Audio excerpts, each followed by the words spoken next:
Hello and welcome dear students. ये कक्षा 7 की गणित विषय की वर्कशीट नंबर 15 है, जो आज की तिथि 17/11/2020 को आई है। और आज का हमारा नया टॉपिक है प्रायोगिक ज्यामिति समांतर रेखा की रचना।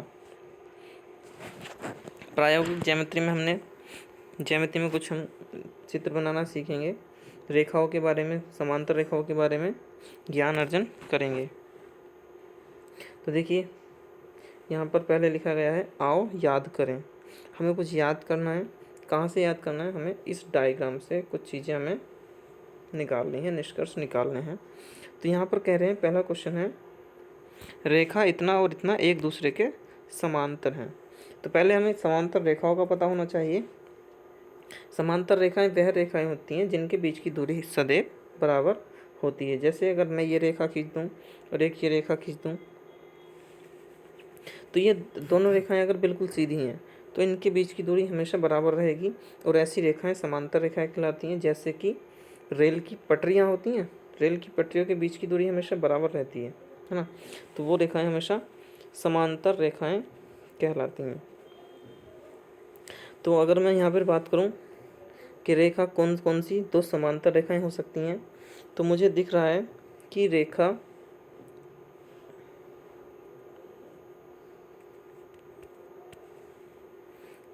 L और N दोनों समांतर रेखाएं हैं, जबकि M भी समांतर रेखा है।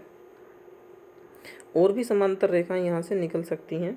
तो हम लिख सकते हैं कि रेखा M और एक रेखा N समांतर रेखाएं। हमें कोई दो समांतर रेखाएं लेनी है। देखिए बच्चों, यहाँ पर ये लाइन सीधी जा रही है, ये भी सीधी जा रही है और ये भी सीधी जा रही है। इनमें से कोई सी भी दो ले लो, वो समांतर रेखाएं होंगी। कोई सी भी दो ले लो, वो समांतर रेखाएं होंगी। तो यहाँ पर आप चाहें तो लिख दो M और N कैसी होंगी? समांतर रेखाएं होंगी। दूसरा है रेखा और रेखा एक दूसरे के लंबवत हैं। लंबवत का मतलब होता है एक अगर सीधी होगी तो दूसरी खड़ी होगी। इसका मतलब एक दूसरे के अपोजिट होंगी, है ना। तो लंबवत रेखाएं अगर हमें देखें तो हमें क्या प्राप्त हो रहा है कि रेखा N तो इस तरह से जा रही है, रेखा N इस तरह से जा रही है, जबकि रेखा S इस तरह से जा रही है, रेखा R भी इस तरह से जा रही है। तो मैं कह सकता हूँ या तो NS भी लंबवत हैं और NR भी लंबवत हैं, कोई सी दो इनमें से। तो रेखाएं NR और NS भी लंबवत हो जाएंगी। तो हम लिख सकते हैं यहाँ पर कि रेखा N और साथ में रेखा S लंबवत रेखाएं हैं। इसके बाद देखिए थर्ड पॉइंट, रेखा इतना और इतना प्रतिच्छेदी रेखाएं हैं। प्रतिच्छेदी रेखाएं वह रेखाएं होती हैं जो एक दूसरे को काटती हैं, यानी कि एक दूसरे को क्रॉस करते हैं इस तरह से। तो ये रेखाएं प्रतिच्छेदी रेखाएं कहलाती हैं, जो एक दूसरे को काट देती हैं। तो यहाँ पर हम देखें डायग्राम में, तो हमें दिख रहा है कि रेखा P और रेखा Q, रेखा P और Q, क्योंकि P रेखा ऐसे जा रही है और Q रेखा ऐसे जा रही है। तो P और Q रेखाएं कैसी हैं? प्रतिच्छेदी रेखाएं हैं। तो इसलिए थर्ड वाले में आ जाएगा P और Q रेखाएं प्रतिच्छेदी रेखाएं हैं।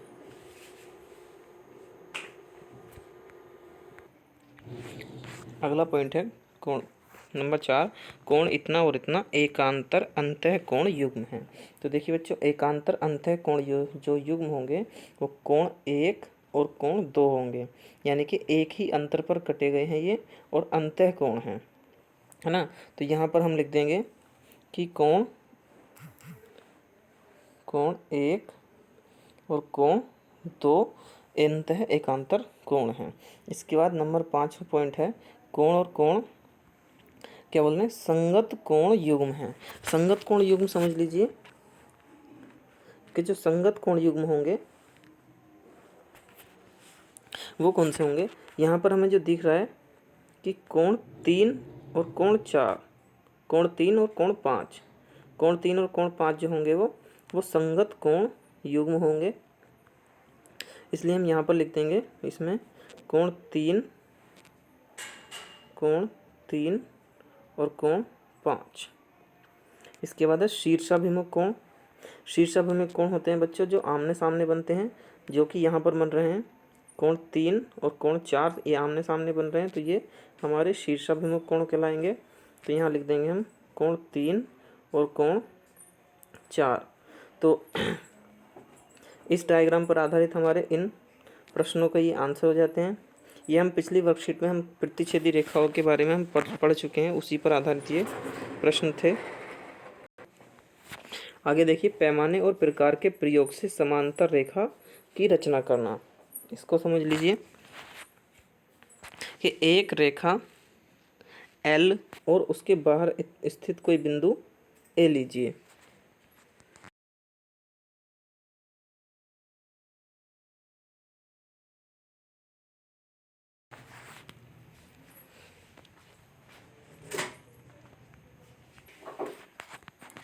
बिंदु A लीजिए, ये हमने यहाँ पर रेखा L ली है और इसके बाहर ये कोई बिंदु A लिया है।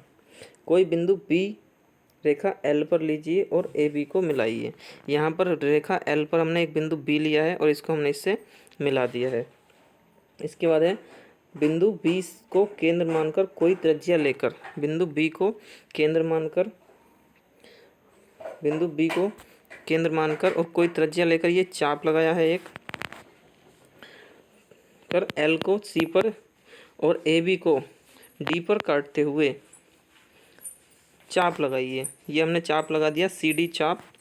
अब बिंदु A को केंद्र मानकर उतनी ही त्रिज्या लेकर AB को G पर काटते हुए उतनी ही त्रिज्या लेकर ये हमने एक और चाप लगाया, उसको हमने A को केंद्र मानकर लगाया है, EF चाप लगाया है। अब D से जितनी प्रकार खोलकर और G को केंद्र मानकर एक चाप काटी जो EH को H पर काटे, EF को H पर काटे।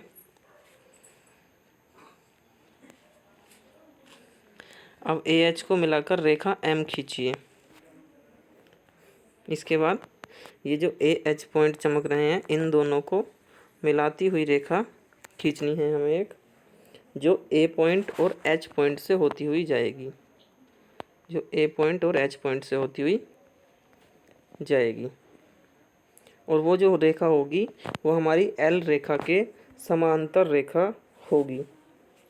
वो रेखा L रेखा के समांतर रेखा होगी, क्योंकि Z आकार में एकांतर अंतःकोण बना रहे हैं जो बराबर हैं, इसलिए L पैरेलल होगी M के, यानी कि L समांतर होगी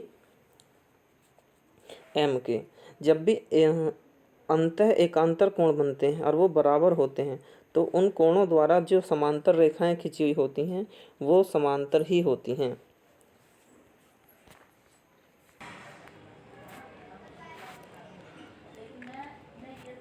तो एकांतर कोण समांतर रेखाओं पर ही बनते हैं। जब तो कोई हम समांतर रेखाएं खींच देते हैं, उसको कोई तिर्यक रेखा काटती है, तो उसमें जो एकांतर कोण निर्मित होते हैं वो बराबर होते हैं।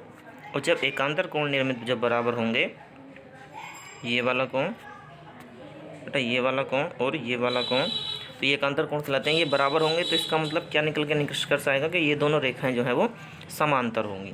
तो इसी कंसेप्ट के आधार पर हम ये समांतर रेखा खींच सकते हैं। आगे आप आओ अभ्यास करें। इसमें क्वेश्चन नंबर 1 और क्वेश्चन नंबर 2 दिए गए हैं। इनको भी आप इसी एग्जाम्पल की तरह, इस वाले एग्जाम्पल की तरह ही एकांतर कोण गुण के आधार पर ही समांतर रेखाएं खींच पाएंगे। इसमें भी यही करना है, पहले एक रेखा AB खींच लेनी है और इसके बाहर बिंदु कोई C ले लेना है और पैमाना, स्केल और प्रकार से होकर AB के समांतर रेखा खींचनी है। सेम टू सेम यही प्रोसेस रहेगा करने का। एक रेखा L लीजिए और L पर स्थित किसी बिंदु पर लंब खींचिए। अब इस रेखा पर एक बिंदु X लीजिए जो L से 4 सेंटीमीटर की दूरी पर हो। X से होकर L के समांतर रेखा खींचिए। आप इन क्वेश्चंस का प्रयास कीजिए। अगर आपको समझ में ना आए तो आप अपने स्टूडेंट ग्रुप में पूछ सकते हैं। तो आज की वीडियो में इतना ही था, समांतर रेखाओं पर आधारित समांतर रेखा की रचना करना।